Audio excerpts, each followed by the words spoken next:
Hello my dear friends, welcome to Movie Revisit. Hope you all are good.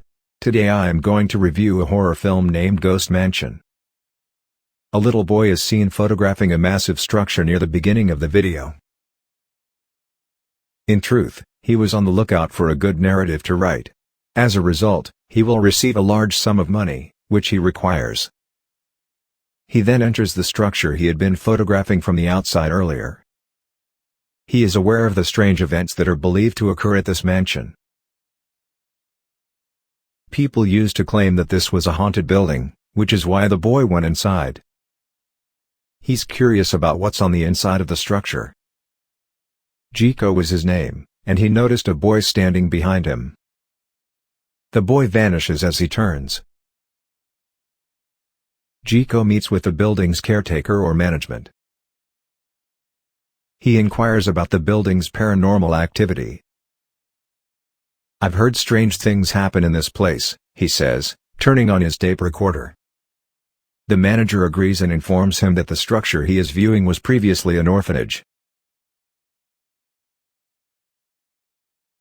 Here, there were a lot of kids. Then, one day, the structure caught fire, and the children died as a result of the fire. "Let me tell you about the incident that occurred in this building," he says. "Listen, I'm going to tell you about a writer who rented a room in this building. He desired tranquility in his life. So, because he has a son at home, he will discover a wonderful narrative and write it like you. He used to annoy him. Now he was concentrating on his story and writing it. He notices that the children are playing on the bottom floor. All of this is relayed to the dealer via the writer. The dealer, on the other hand, is aware that no one lives on the bottom floor. He's also aware that the location is haunted, but the dealer refused to tell him anything for the sake of profit. This writer must be able to rent this room from the dealer in some way. People will do anything for money, and the writer is unaware that the place is haunted. The writer was alone in the room and went to get some water. However, when he returned, his laptop had vanished. When the writer turns around, he hears a youngster laughing. "Ha ha ha," says the speaker, and the door swings open. Then, as he crawls, his laptop falls down and he sees a boy. When the writer gets close, he finds nothing. He now decides to return to the ground floor, where he first heard the children's voices. Enraged, the writer discovers many pairs of the kids' shoes and tosses them in the garbage.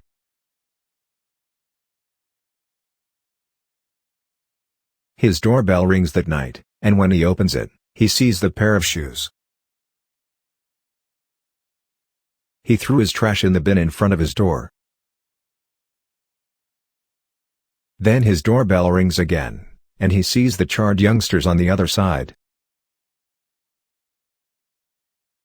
The writer collapses, terrified, for the burning children's souls were hanging.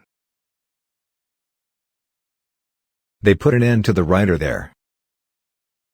Now the focus goes back to Jiko, and he wonders what happened to that writer. The manager doesn't respond and instead adds, "Tell me about yourself." The manager adds, "We always care about the people we make our friends with. Let me tell you another story," adds the manager. Jiko, on the other hand, is looking for a haunted horror story. He needs a good tale or he will lose his job. Now the manager relates a new story about a young pharmacist. She was lovely, and when she returned to her room after a shower, the radio was turned on.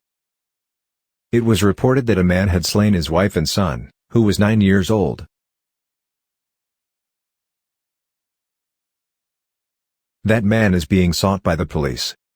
However, she was speaking with her mother and informing her that she should not be in a relationship with anyone.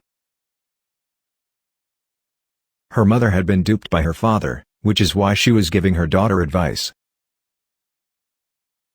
She doesn't pay attention to her mother and hangs up.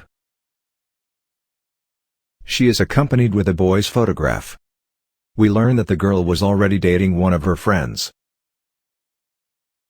Her companion arrives at her house late at night, agitated, and the girl inquires as to what has happened. The boy informs my wife that she has learned everything there is to know about us. Now I have to spend a few days with you. You can live with me for the rest of your life, the girl says. The next day, the girl was on her way to work when two police officers approached her. They were inquiring about her friend while displaying his photograph. Did she recognize him? He assassinated his wife and son. When she hears this, she instantly returns home and phones her friend. We hear about her friend's death over the radio. When she entered the house, her pal was showering. She claims that the cops have uncovered everything and that we must leave immediately. Otherwise, the cops will come after you, but her companion warned her, "Don't tell anyone." Then someone comes to that girl's door and knocks. However, she is taken aback when she notices that her pal is standing at her door. She worries that if her companion is outside, who is inside taking a shower? She invites her true pal inside and displays him while directing him to the restroom. "That if you're here, who's on the inside?" Her companion also spots a man who looks like him showering in the restroom. The boy's relationship with his wife and son is then portrayed. In his hand is a hammer, which he used to kill his wife and son. The landscape around them shifts, and the house's walls are drenched in blood. A shower was being taken by an evil entity. The screen goes black when it says, "I have asked you not to tell anyone anything." It implies that the bad spirit required the girl and her companion. The manager then begins his third anecdote. And this was of the merchant who rented that writer a place. The writer was not informed that the building was haunted by the dealer. The dealer is now seen eating while seated at the table. He was conversing with someone, and it appears like he was conversing with his wife. Then we see who he was speaking with, and it was a doll, not his wife.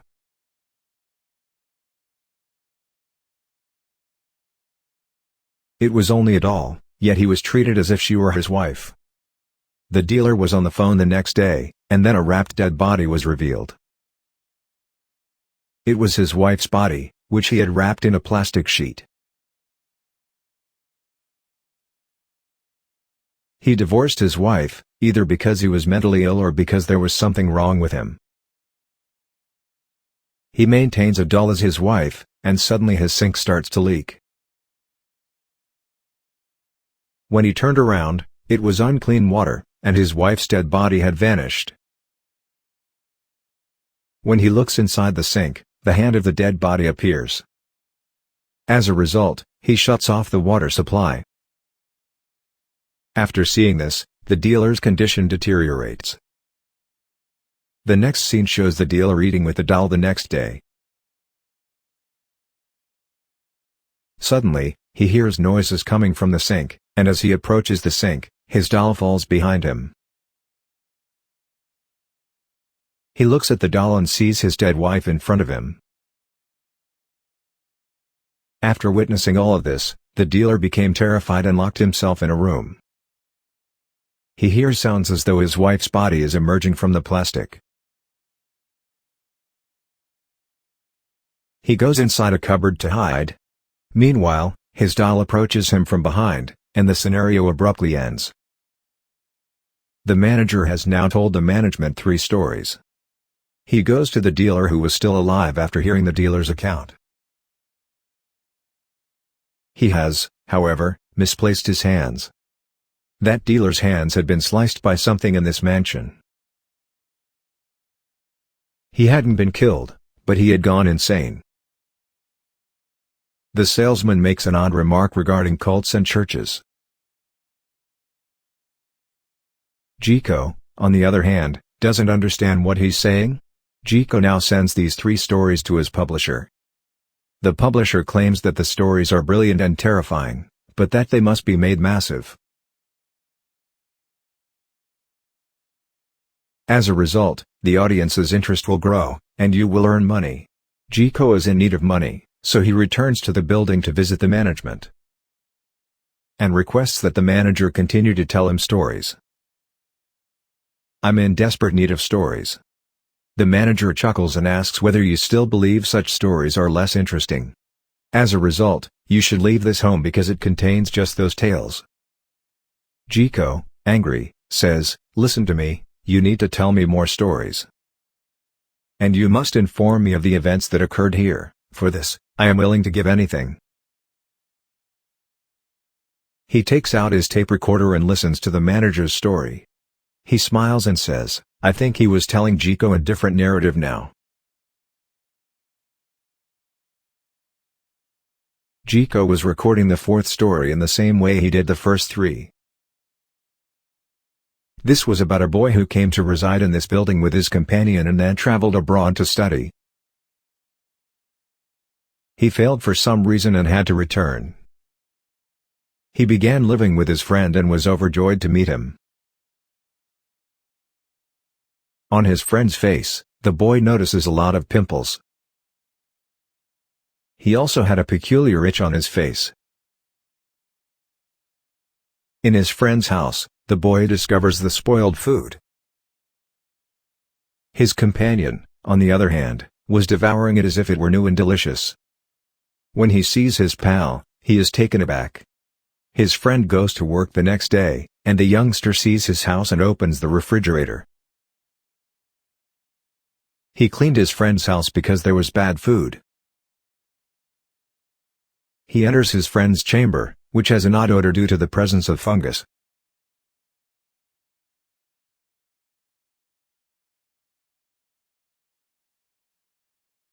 There was a photograph of his pal and his parents on the wall.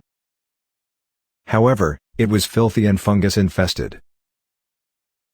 He cleans his friend's room, but when his friend arrives home, he is taken aback. Is it because he began abusing his friend that he attempted to tidy his house? "You have no right to touch my parents." The youngster was acting strangely, as he often does when he is terrified. Because he believes the house is haunted by demonic spirits with black marks. He prepares to leave by packing his belongings. Meanwhile, he detects an odor because the room he cleaned has returned to its previous state. This painting had black stains and fungus. Meanwhile, his companion comes, with a strange expression on his face. When he took his hand away from his face, he discovered fungus on his face. It was now obvious that his friend was no longer living, and that he had died. The black hands materialize in the painting when this youngster goes behind him, terrified. They then lead the boy inside the picture. Then the room's door shuts, and it was evident that the boy's time in this building had come to an end. On Jiko, the tale switches to the present. And he inquires of the manager if this structure was built by a cult. The manager hands Jiko the key to a room here, and advises that if you want to know the truth, you should go find it. The room with the key that was provided to Jiko is 1504. It was the building's final chamber. He discovers a tape as he enters the room. He switches it on and sees the manager's tape, followed by another sequence. It is revealed that Jiko's pal was thinking about him. It was Jiko's birthday, and he had been unable to celebrate it due to his inquiry. When the manager informs him, his companion notices the 3 recorded stories by Jiko. The shocking part is that when his friend heard it, all he heard was Jiko's voice. And the man with whom he was conducting the interview wasn't his voice. Then she realizes Jiko's life is in jeopardy. She rushes over to the structure. Jiko is shown on the other side, and the cassette he was clutching suddenly emits a voice. Listen, Jiko, if you're paying attention and want to know the truth. And I'll tell you this story, referring to the manager's sixth anecdote. The manager tells him that when he first came to this building, he was just like him. The difference is that you came here looking for a story, while I came looking for a robbery. With my friend, and then the manager's story is shown. While sitting in the car, the manager and his friend are shown talking to each other. We learn that the structure was built by someone who worships demons. Their money was stashed in a room in this building, and the manager and his friend are in desperate need of cash. Because the mother of one of his friends was in the hospital. His friend is in need of funds for his mother's treatment. They've come to this building to commit a robbery for that reason. They are now in room 1504, which the manager has given to Jiko. They discover the cult's leader's body. In the meantime, his friend notices hairs emerging from the cupboard. The hairs vanish as he gets closer. The manager is skeptical, and the leader's feet are adorned with anklet bracelets.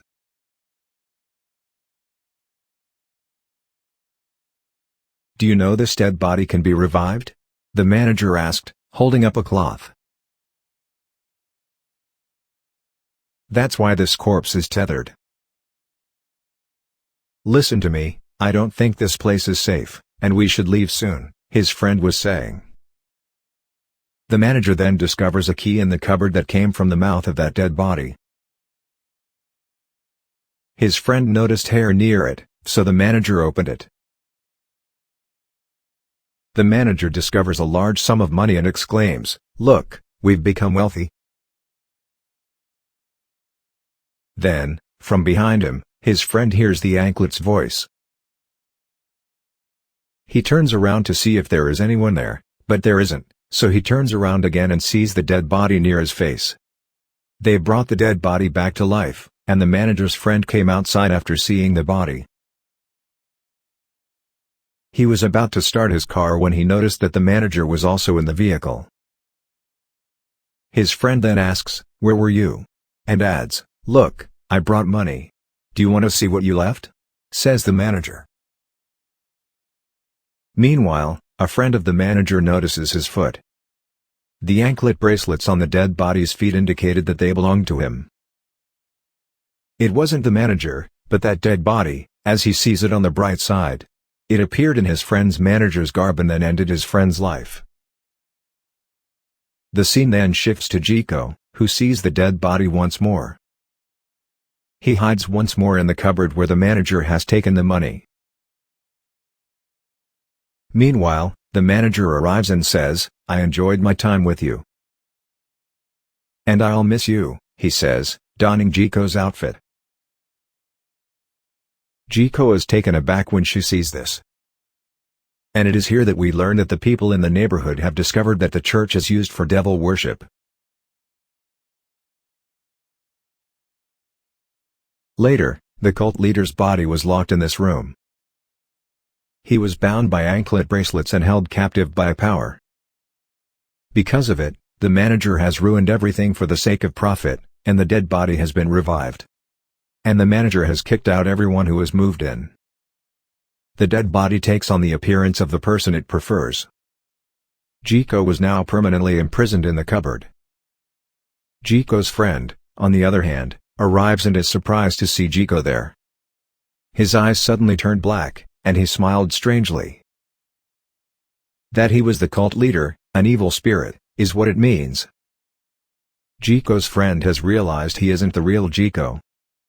This film comes to a sad conclusion with this unfinished ending. Don't forget to like the video, subscribe the channel and press the bell icon, to get a notification, every time I upload a new video. Thanks for watching. Bye.